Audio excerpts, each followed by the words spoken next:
Let me say thank you. Good afternoon, marchers. Thank you for having me. And it is an honor to be standing with you here today for life. We are proud to march with you, and yes, we will be back next year.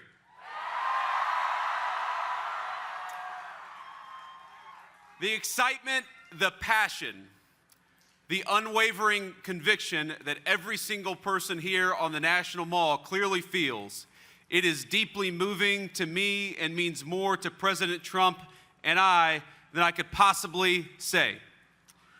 For over a half century, this march has united tens of thousands of Americans from all walks of life to rally for the cause of life in our nation. It is the single largest gathering in the world to celebrate our movement, the victories we've fought so hard for, and yes, the victories yet to come. And I want to personally welcome all of you who have traveled from far and wide to our nation's capital. Thank you for your dedication, and it is an incredible crowd, and it's great to see you today.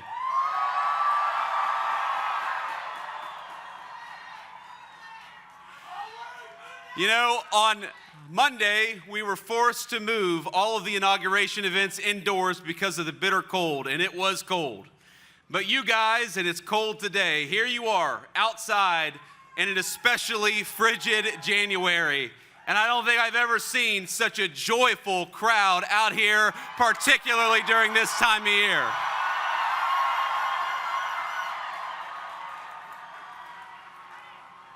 Now, as you all know, the event theme this year is life, why we march. And there are obvious answers to the implicit question it poses. We march to protect the unborn. We march to proclaim and live out the sacred truth that every single child is a miracle and a gift from God.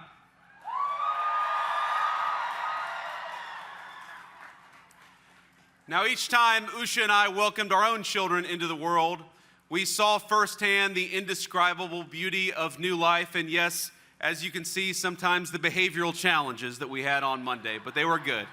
They were good. And watching all three of our kids grow, learn, and become who they are today has been the single greatest blessing of our lives. Now, every parent here knows that feeling, that awe at a newborn child. It is our responsibility to cherish and to protect it. But thinking about the question of why we march, there are also some subtler, but equally more important answers to that question that I want to reflect on today. Now, the task of our movement is to protect innocent life. It's to defend the unborn, and it's also to be pro-family and pro-life in the fullest sense of that word possible.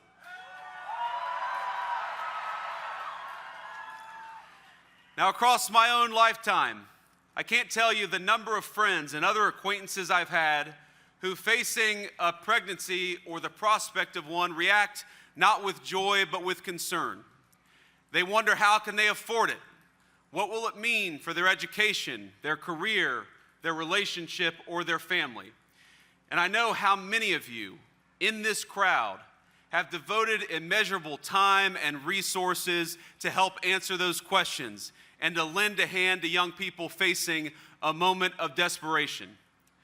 But by and large, our society, our country, has not yet stepped up in the way you have.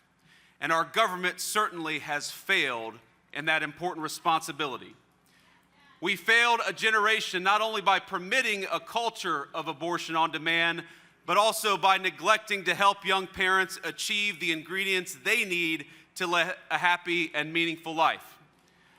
A culture of radical individualism took root, one where the responsibilities and joys of family life were seen as obstacles to overcome, not as personal fulfillment or personal blessings. Our society has failed to recognize the obligation that one generation has to another is a core part of living in a society to begin with. So let me say very simply, I want more babies in the United States of America.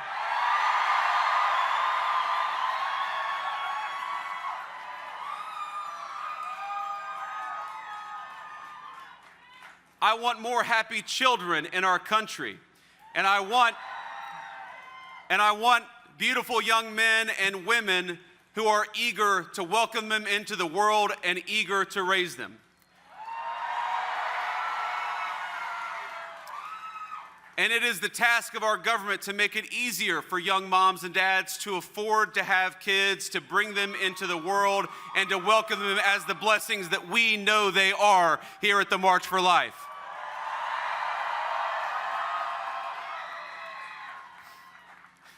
Now, it should be easier to raise a family, easier to find a good job, easier to build a home, to raise that family in, easier to save up and purchase a good stroller, a crib for a nursery.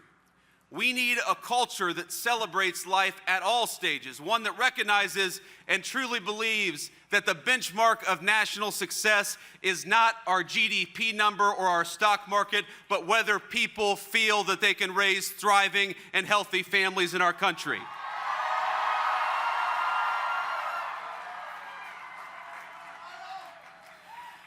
And that brings me back to where we stand today.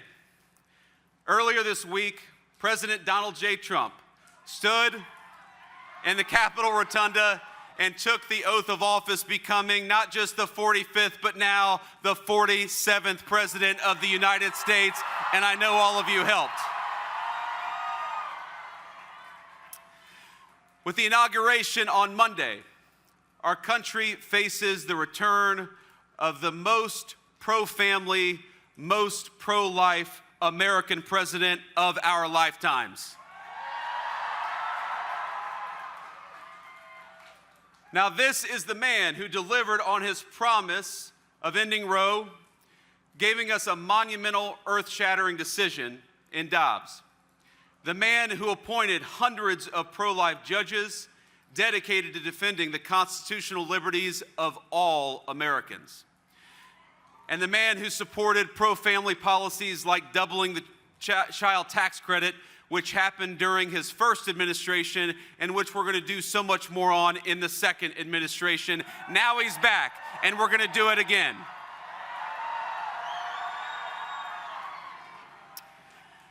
Now, yesterday, President Trump issued a strong endorsement of the Born Alive Abortion Act, ensuring that those babies who survived botched abortions enjoy the equal protection under law, which is the obligation of every citizen to enjoy in this country. With his return to office, no longer will the federal government direct FBI raids on the homes of people like Mark Houck and other Catholic and Christian activists who are fighting for the unborn every single day.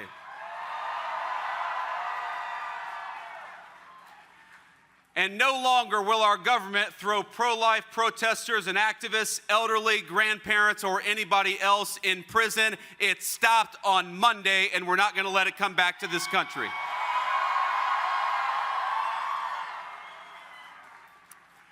Instead, and I know you all saw the news, the 47th president has already issued pardons to those unjustly imprisoned. And I want to be clear that this administration stands by you, we stand with you, and most importantly, we stand with the most vulnerable and the basic principle that people exercising the right to protest on behalf of the most vulnerable should never have the government go after them ever again.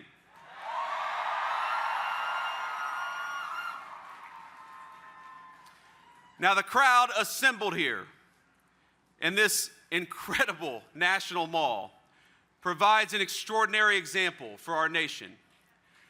You donate to diaper banks, you help find housing for those in need, you help fund the crisis pregnancy centers that give help to young women and young men in a time of crisis.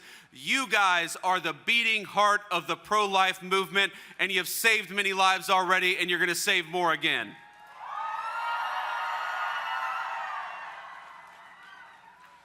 You being here this very March is a reminder of the incredible strength and unity of the pro-life movement. And from the bottom of my heart, thank you. Thank you for being here, and thank you for marching here today.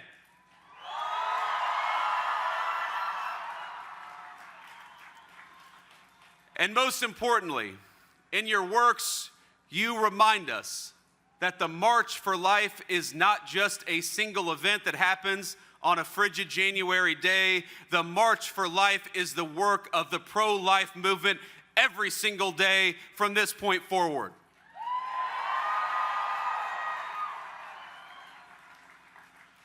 Now, it is a lifelong call to action, a moment in time, but every single day that you guys do what you do, from supporting young moms and dads to fighting for the unborn, to working with our legislatures at the state and federal level, you make it possible for us to stand here and say that America is fundamentally a pro-baby, a pro-life, and a pro-family country.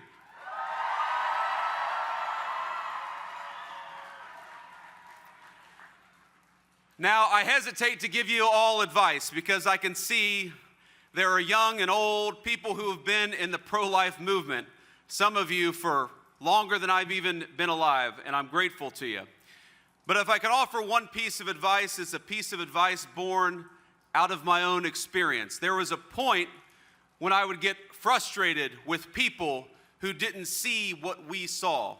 I would get frustrated that people could look at a picture of a baby on an ultrasound and see not a human being, but just a clump of cells. But one of the things that being a father has taught me, and one of the things that being in politics has taught me over the last couple of years, is that it is a blessing to know the truth, and the truth is that unborn life is worthy of protection.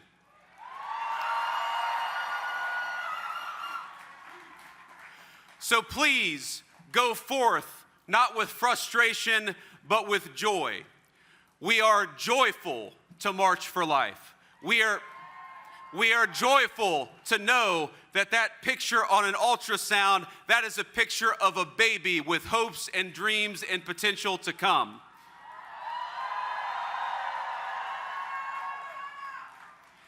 It is a joy and a blessing to fight for the unborn, to work for the unborn, and to march for life. God bless you all, and thank you for having me. It's an honor to be with you.